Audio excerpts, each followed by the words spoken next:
So, good evening po guys. Welcome to my YouTube channel. Dito na naman po tayo sa ating kusina. Then, ang ipapakita ko po sa inyo ay yung paggawa po ng traditional Japanese pickles po. Ito yung pag ginagawa nila sa napa cabbage. Yun po yung usually pinaprepare nila for breakfast. Sinaserve po nila yon for breakfast. Simple lang po guys, kaya isi-share ko po sa inyo. Baka sakali magustuhan ninyo.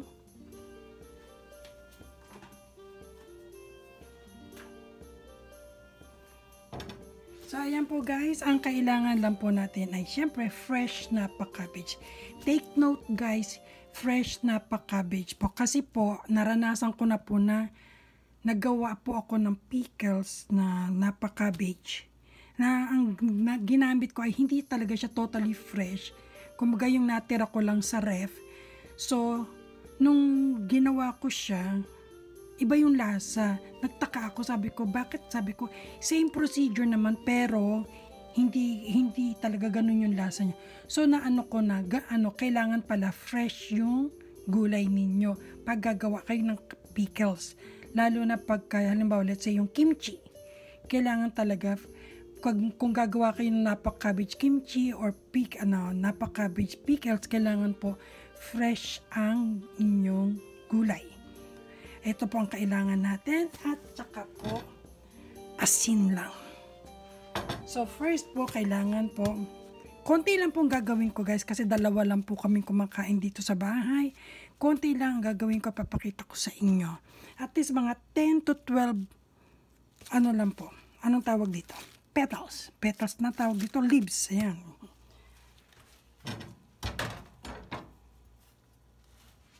Una po. Ayan.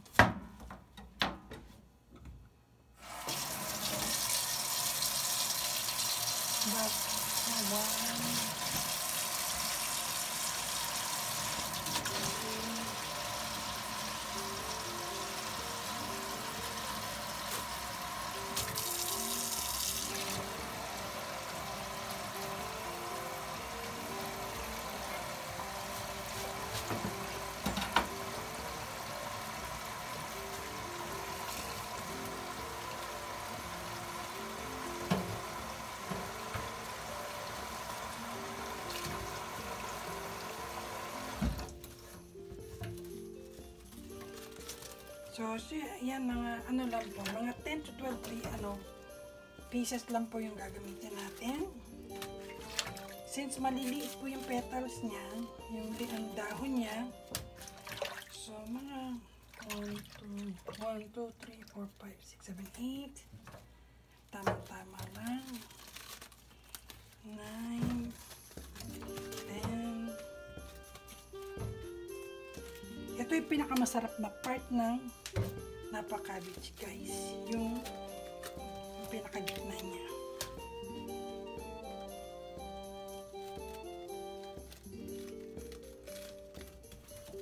So ayan po. Meantime, ang gagawin lang po natin ay ibababad po natin siya sa tubig ng at least mga 10 minutes po. Ibabad lang po natin siya sa tubig ng at least 10 minutes. Ayan po. Ibabad lang po natin siya at least mga 10 minutes po yan guys. So ayan po guys, after 10 minutes, balikan natin. Tanggalin muna natin sa tubig. Tanggalin natin siya sa tubig guys. And ayan po. Huhugasan natin siya isa-isa.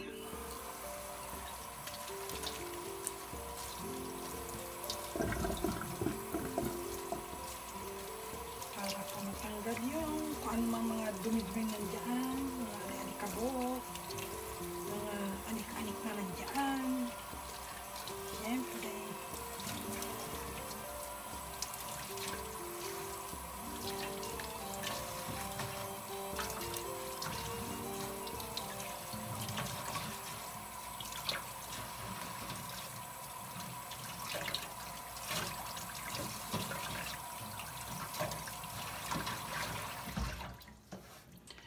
So, eto guys yung ating napa-cabbage.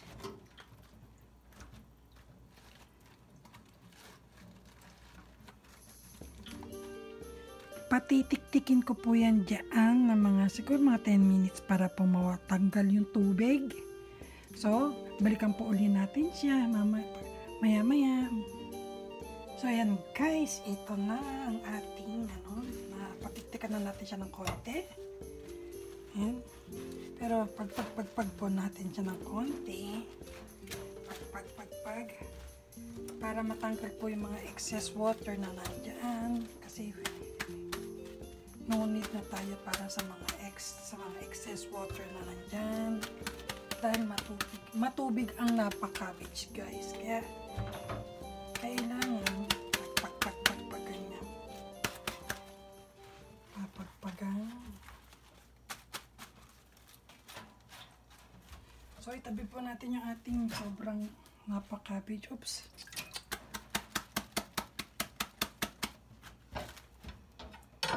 So ito guys, ang kailangan natin ay isang malaking Tupperware. Yung kasya po yung dahon. Siyempre, kailangan may takip. So, ito na guys. Lalagyan lang po natin siya ng asin kada isang dahon. Konting asin lang. Para lang a pinch of salt. Ganyan po. Then, ilagay nyo dyan.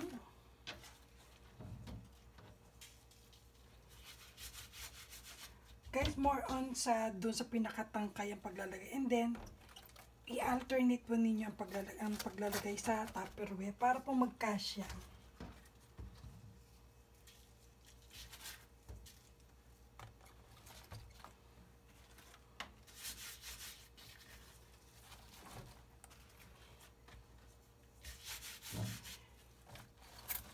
Basta napadaanan lang po siya ng asin, okay na po yan.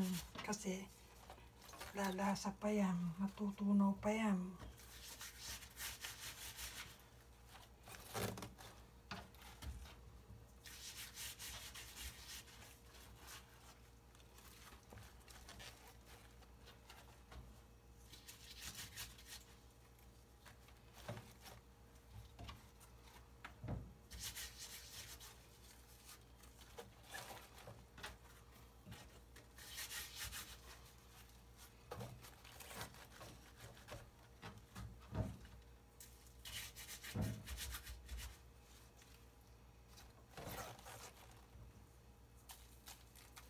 So, ayan po guys.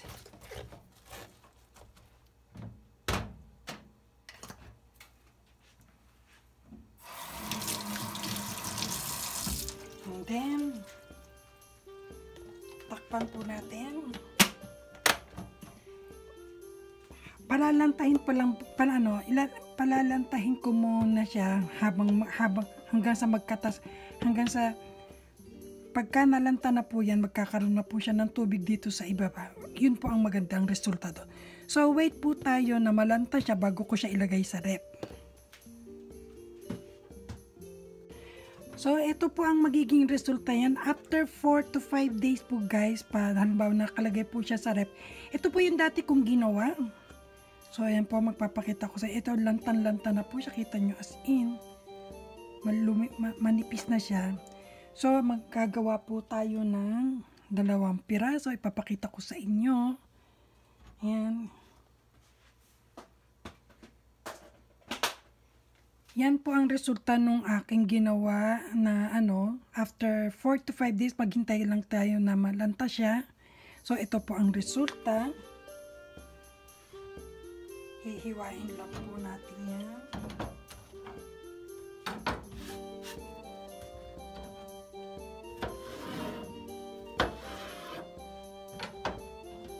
Hiwain lang po natin siya guys.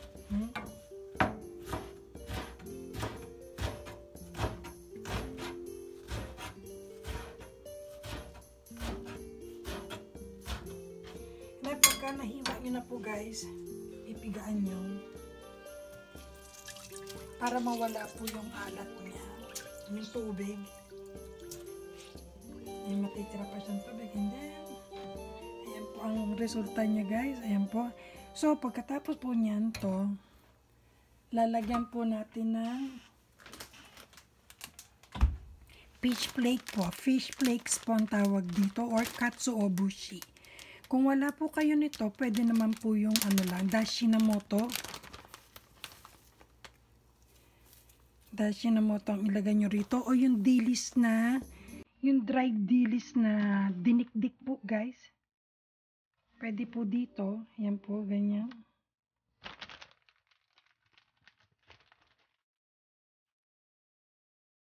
And then,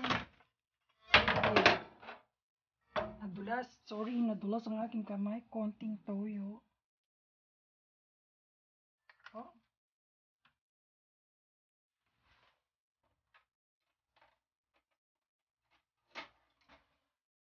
And then, ito po, ready to serve na po siya. Ready to serve na po yung ganyan. Haluin lang po natin. Ito po ang traditional na ginagawa ng mga Japanese sa napa cabbage. Sineserve po nila ito every breakfast po.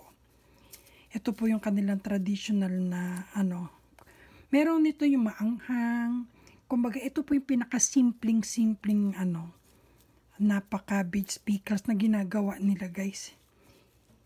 Everyday po pwede nyo siyang iserve. Breakfast, lunch, dinner, okay lang po. Kasi very healthy siya guys. So ayan po. Kain po tayo. Tikman natin. Gaya ang sarap sa mainit na kanin. Tsaka pritong isda guys. Masarap to. So ayan po. Sana nagustuhan po ninyo yung aking Japanese napa cabbage pickles. So ayan po. Simple lang po ito guys. 4 to 5 days lang kayo maghihintay, meron na kayong pickles. So, sana po nagustuhan nyo. Please like, comment, and subscribe to my channel. And please don't forget to click the bell button para notify po kayo sa mga next vlog ko. Thank you po. God bless!